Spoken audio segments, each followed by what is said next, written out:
Hello friends, ಈ ವಿಡಿಯೋದಲ್ಲಿ ನಾನು ಡಿಸ್ಕ್ರಿಪ್ಷನ್ನಲ್ಲಿ ಒಂದು ಲಿಂಕ್ ಕೊಟ್ಟಿದ್ದೀನಿ. ಆ ಲಿಂಕನ್ನು ಹೇಗೆ ಡೌನ್ಲೋಡ್ ಮಾಡ್ಕೋಬೇಕಂತ ನಾನು ಹೇಳಿಕೊಡ್ತೀನಿ. ಬನ್ನಿ ಫ್ರೆಂಡ್ಸ್, ನನ್ನ ಚಾನಲ್ ಸಬ್ಸ್ಕ್ರೈಬ್ ಮಾಡಿಲ್ಲ ಅಂದರೆ ಈಗಲೇ ಸಬ್ಸ್ಕ್ರೈಬ್ ಮಾಡಿ ಮತ್ತು ಹೊಸ ವಿಡಿಯೋಗಳಿಗಾಗಿ ಬೆಲ್ ಬಟನನ್ನು ಒತ್ತಿ. ನೋಡಿ ಫ್ರೆಂಡ್ಸ್, ಈ ಡಿಸ್ಕ್ರಿಪ್ಷನ್ದಲ್ಲಿ ಹೋದರೆ ಒಂದು ಡೌನ್ಲೋಡ್ ಲಿಂಕ್ ಅಂತ ಇದೆ.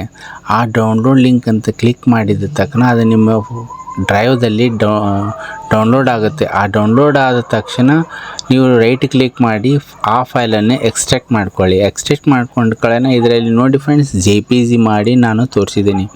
ಆಮೇಲೆ ಇದು ಸಾಡಿಗಳಿದ್ದಾವೆ, ಅದನ್ನು ಫೇಸ್ ಅಷ್ಟು ಚೇಂಜ್ ಮಾಡ್ಬೋದು. ಆಮೇಲೆ ಇದರಲ್ಲಿ ಕೋಟು, ಆಮೇಲೆ ಫುಲ್ ಫೋಟೋ ತೆಗೆದಿದ್ರಪ್ಪ ಅಂದರೆ ಅದನ್ನು ಚೇಂಜ್ ಮಾಡ್ಬೋದು. ಇಮೇಜ್ ನೀವು ಯಾವ್ದು ಬೇಕು ಅದನ್ನು ನಾನು ಇಲ್ಲೆಲ್ಲ ಸಾಡಿಗಳನ್ನು ಕಟ್ ಮಾಡಿ ಇಟ್ಟಿದ್ದೀನಿ PSD ಫೈಲ್ ಮುಖಾಂತರ.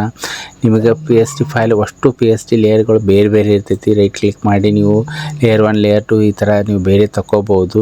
ಈ ಪಾಸ್ಪೋರ್ಟ್ ಫೋಟೋ ತೆಗೆದಾಗ ಕೋಟ್ ಬೇಕಾಗಿತ್ತಪ್ಪ ಅಂದರೆ ಕೋಟುಗಳನ್ನು ಇದರಲ್ಲಿ ಇದಾವೆ. ಮತ್ತು ನೋಡಿ ಫ್ರೆಂಡ್ಸ್, ಪೇಟ ಹಳೆ ಪಟಗ ಅಂತಾರಲ್ಲ ಅವನ್ನೆಲ್ಲ ಇದರಲ್ಲಿ ಇದಾವೆ. ಆಮೇಲೆ ಟೋಪಿ ಇದಾವೆ, ಶರ್ಟ್ಸ್ ಇದಾವೆ.